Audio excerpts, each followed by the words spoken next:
What is your I don't get paid enough for this shit moment? After 4 months of not seeing my family because I was working full-time and only getting 1 day off a week, I finally quit without notice when they were gonna make me close last Thanksgiving. I had already requested and approved the day off a month prior. I left and never came back. The GM even tried pulling the "you can't quit, you're fired" haha. Fired equals unemployment, quit equals nothing. Get him to put it in an email or text or record it for later. I used to be a counselor at a methadone clinic, had a client who was going to prison for slitting the throats of his ex-wife's beloved Rottweilers because I couldn't kill her and it was the best way to hurt her. The day he was supposed to go to prison, he showed up at the clinic, after dosing hours, demanding his dose. He was no longer on the clinic, so, legally, there was no way to do this. I stood behind the counter and tried to explain the situation to him.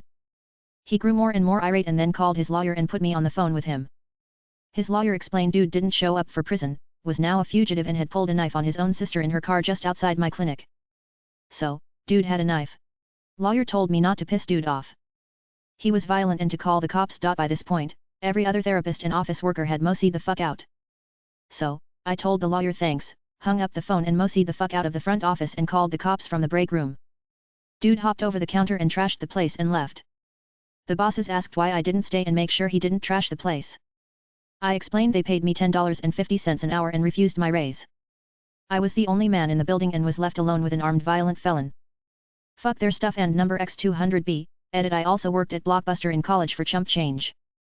A bunch of dudes shoplifted the fuck out of us and when me and the other guy confronted them about it, they ran out of the door. District manager asked why I didn't put myself between them and the door to protect the merchandise. I told them for minimum wage I'm not putting myself in danger to keep a giant corporation from losing some Twizzlers and a copy of Friday and Armageddon. Ah, yes, the stuff in the counter is more important than the human life of our employee.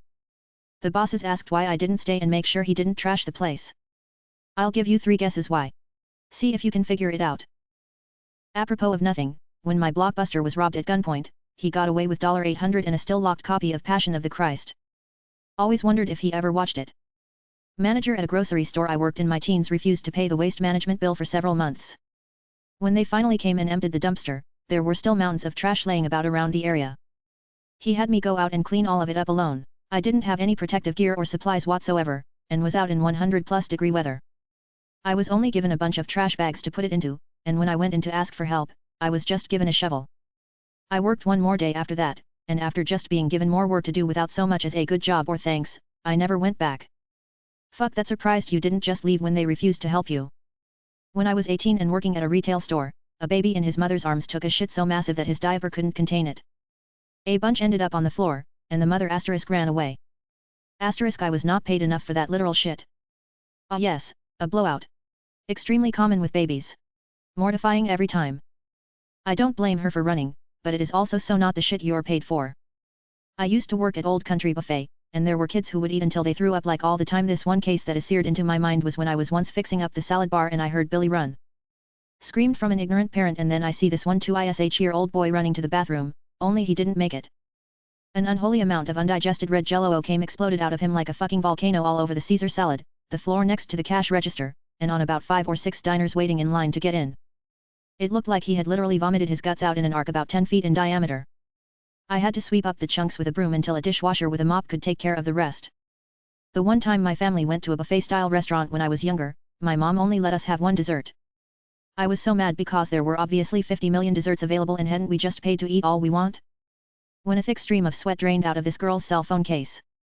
I had to explain to her that her phone had water damage and that she shouldn't work out with her phone in her bra, all the while trying to be professional and not gag while cleaning the mess. Working with electronics was awful. I did a stint at Radio Shack while in college and have a ton of stories. The last straw for me was that a couple weeks before I was going to start my new job we had a really fucking busy night and I was working with 2 complete morons that were so incompetent that I simultaneously ended up setting up a family of 5's phone plan, helping an old lady program her house phone, and get into a screaming match with assholes who were trying to return merch pilfered from a dumpster, stuff that was clearly destroyed. I was doing all this while these 2 morons were trying to figure out how to reload some dude's phone minutes. I finished my shift and quit that night. Plumber owner of a mobile home called and said they had a stinky yard. I could smell it when I pulled up. The mobile home was new and had only been set up for about 8 months. While setting it up, someone didn't tighten a no-hub band of the toilet in the kids' bathroom. 8 months of flush toilet was all over the ground, under the home, and had just started being noticed outside. I told the homeowner to call the guys that set it up to come fix it. I wasn't crawling under there. Plumber as well, Had to do a tie for a 6-waist stack main to offset it for a boiler to go in later at a hospital. Told all staff and had maintenance shut down bathrooms from 6 am to 8 am for us to do the offsets. Had everything measured, cut and ready to move into place. Fucking staff on every floor ignored the signs because we got constant flushes of fresh shit and shredded toilet paper. At one point I was holding the outlet side of a horizontal piece with my hard hat and trying to no-hub band the fitting for it in place while shit literally rolled down my back and into my shirt, down my pants, my socks were soaked in the waist. Took us a total time of 45 minutes but scheduled a 2-hour window just in case. Worst part of this was that they had another bathroom option just down the hall. So inconsiderate, this trade sucks sometimes. Edit. Yes, we tagged out as many valves as possible believed to shut down the stacks. This building was really 5 different buildings built in different eras and tied together. The maintenance didn't know enough to give us confirmation on which valves close which lines. We also discovered nearly 2 years later that multiple sections of the building were cross-supplied, meaning that water is able to flow into a line that it technically should not be able to supply. It is not just as simple as locking a bathroom door. It is multiple bathrooms over 6 stories and one of the floors happened to buy a psych ward that has bathrooms that do not lock and we were not permitted to enter. As an installer you don't get to schedule this kind of shit when you want. Your supervisor tells you when it is going to happen and gives you a timeline to complete it. They coordinate with a GC who coordinates with the staff and they determine what day, time, location is best. We barely get to weaken on poorly engineered system designs without waiting weeks or months for decisions to be made.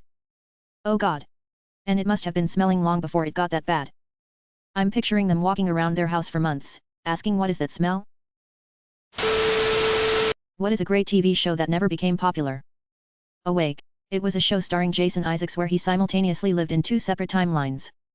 He was in a car accident with his wife and son, so in one timeline, his son dies and he still has his wife. But in the other timeline, it's his wife who dies, while his son is still alive.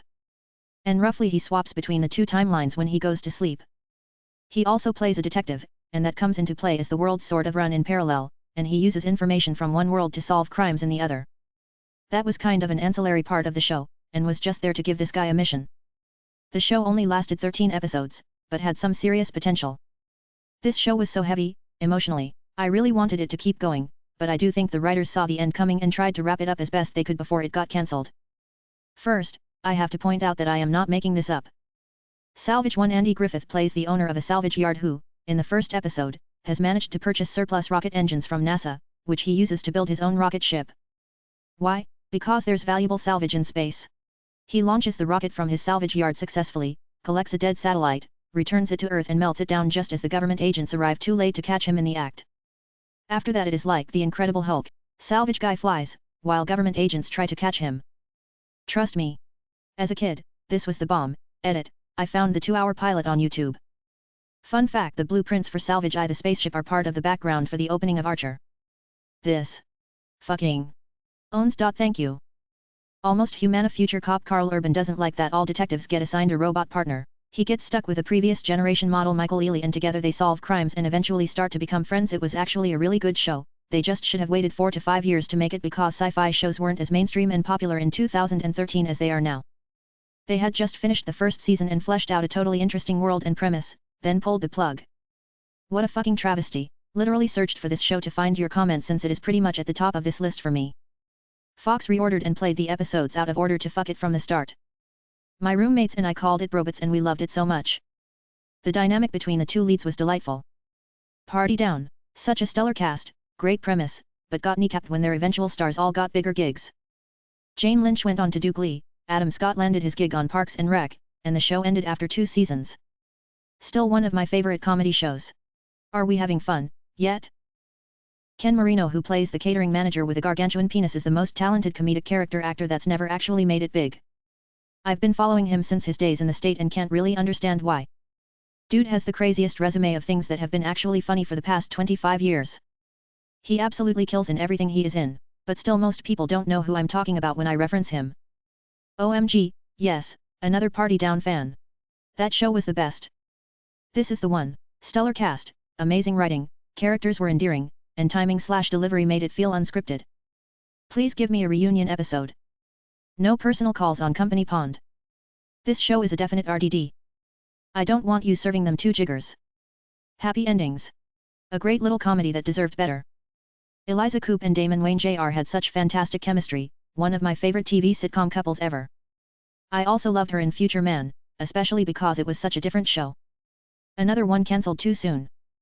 There are two comedies from the early 2010s-ish that I wish had come out just a few years later when streaming was really taking off more, Happy Endings and Don't Trust the Bitch in App 23. Both would have found audiences had they been Hulu or Netflix shows just a couple years later. Came here to say Happy Endings as well. Casey Wilson as Penny is iconic. To date, Happy Endings being cancelled is still the one that hurts the most. That and News Radio should have been much bigger. Those are two of my favorite sitcoms of all time along with 30 Rock, Seinfeld, Community, Frasier, and Arrested Development. Megan Mullally as Casey Wilson's mom was such great casting. Great writing, great characters. ABC did it dirty. I think it would have had a better chance if it came out just a couple years later. Take Me Home Tonight. I really enjoyed Warehouse 13, but I have not met anyone else who has heard of it. I loved it and Eureka. Come for her Saul Rubinek. Stay for the sci-fi guest stars. Loved Warehouse 13, if you haven't already, check out The Librarians, there is 3 films and a series, similar premise. Heard of it, and totally loved it. My wife and I would watch, and even came up with our own artifacts from history they should use. Really miss that show. I don't know why, there are literally dozens of us. It was also my introduction to Jamie Murray. Yoza. Generation Kill, great show on HBO. Don't know too many people who've seen it but they all say it is great, including me. I tell everyone this is the most accurate depiction of how military life still is. A whole lot of waiting and bullshit. I've watched it twice and think it is great. Lots of focus on the troops themselves and great depiction of the time spent between fighting. As the great warrior poet Ice Cube once said, if the day does not require an AK, it is good. Police That Mustache. Reaper was great, but was cancelled too early unfortunately. Loved that show, can only ever see Ray Wise as the devil now. Better Off Ted. Viridian Dynamics, competition whether it is animals, or this old woman and baby fighting to the death, competition makes us stronger.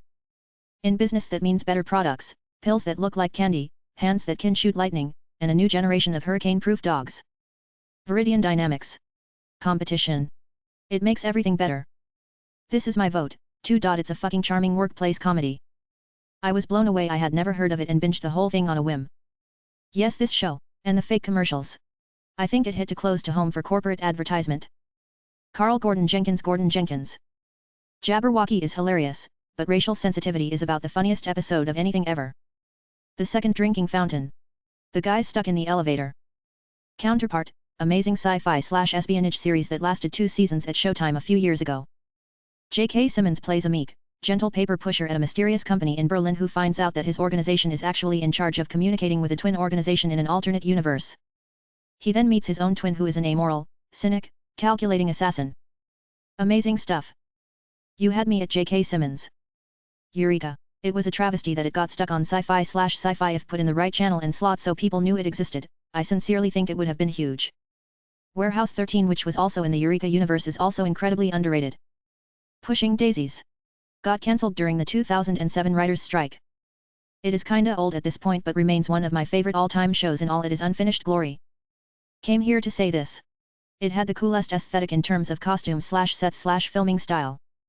And a genuinely interesting plot. Check out the show Wonder Falls. It is by the same writer, stars Lee Pace, and is also magical realism. So good. HBO's Careeney Vale, a wonderful and strange Depression-era story about the forces of good and evil as a bunch of carnies make their way through the Dust Bowl. It was tragically cancelled after 2 seasons, but is an absolute must-watch. This show was great, and Clancy Brown shows just how scary he can be. Dead Like Me, very underrated show. If you've never heard about it, this is all you really need to know to start off. The main character, a young female slacker, gets killed in the first 10 minutes by a toilet seat falling from an abandoned space station that burns up in the atmosphere. She then gets recruited as a Reaper. Her job is to basically separate people's souls from their bodies shortly prior to their death so that they can transition to the afterlife without the trauma of their death weighing on their souls. It is a dark comedy that is profoundly deep at times. It also stars Mandy Patinkin in a supporting role.